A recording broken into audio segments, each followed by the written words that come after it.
This is the Epomaker S68, an affordable wireless mechanical keyboard. Let's get into it.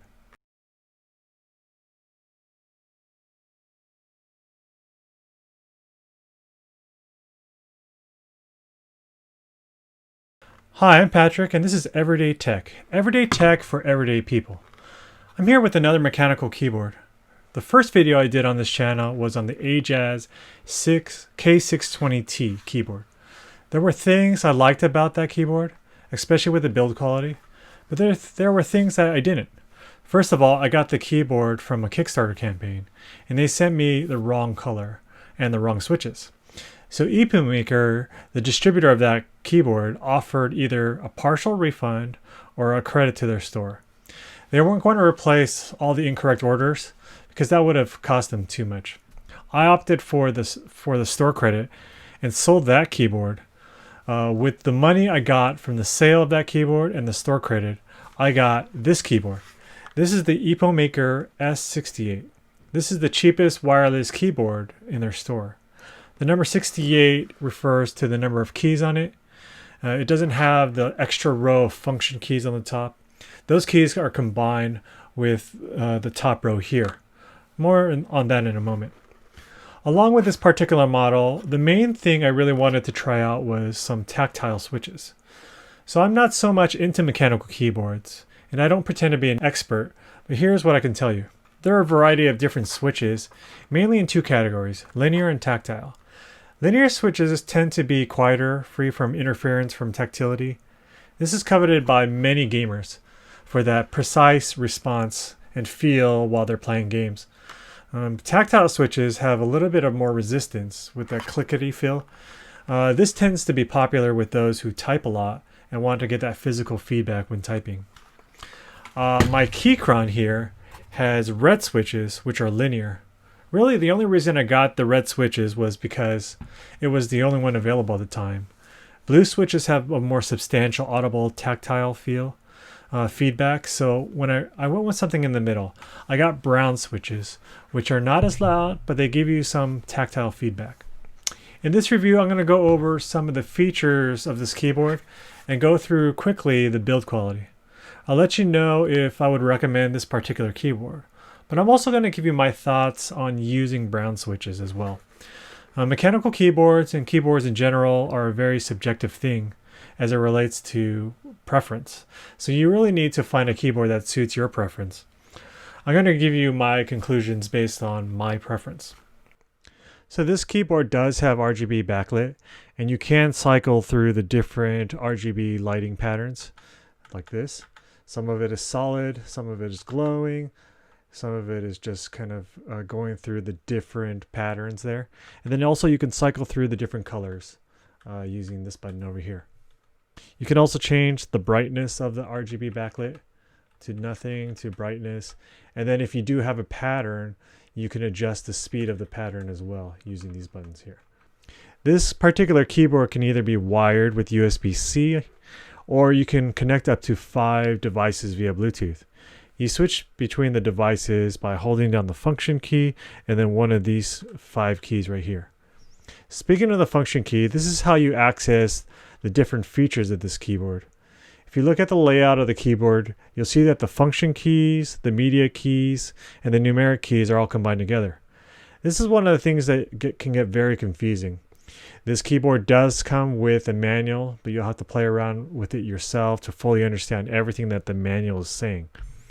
For example, if I wanted to switch between numeric keys and these media keys up here, let's say I wanted to change the volume, I would have to hit the function key and the left control. Now it switches between numeric and volume. So now, if you could trust me on this, now the volume on my computer is changing.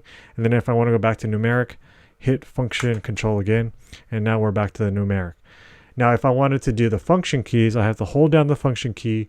Let's say if I hit F11, that shows my desktop on a Mac. 99% of the time I'm using the numeric mode. But the few times I want to change the media buttons, well, I have to take an extra step. I have to hit function control, left control, switch the volume, and then go back and switch it back to numeric mode. Now this is a minor inconvenience, but it's something to take note on. Some other features are you can switch between Mac and Windows keyboard layouts. They are very subtle, but there is a difference there, which is nice to be able to do that. You can record macros. Macros are really a sequence of actions which can be executed with a single shortcut. Now, I haven't been able to figure out the macro functionality. The manual isn't very clear on that, but here are these macro keys, and this G button right here, I think it means gaming mode. Anyway, it has something to do with it as well. So now to the typing experience. Overall, the typing experience is good. I'm liking a little bit of the resistance that the brown switches offer. Other than getting used to the keyboard layout, overall the experience is good. Now, this is an affordable keyboard, and with that, there's a little bit to be said about the build quality. The casing itself is plastic, but it feels very solid. Now, one thing that I did notice is that some of the keys has this kind of dry metal sound. Basically, some of the keys are not very well lubricated. Not all of them, but some of them are. And particularly the spacebar key. I'll do a sound test right now so you can hear what the keyboard sounds like. I don't know if the dry metal sound will come through, but here we go.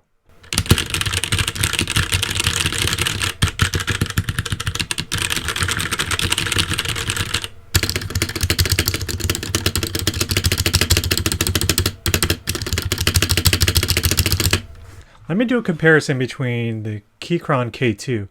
Now this one has linear switches, linear red switches, so it's really not an apples to apple comparison, but you should be able to see a comparison between linear and tactile switches and how the sound between the two sound overall.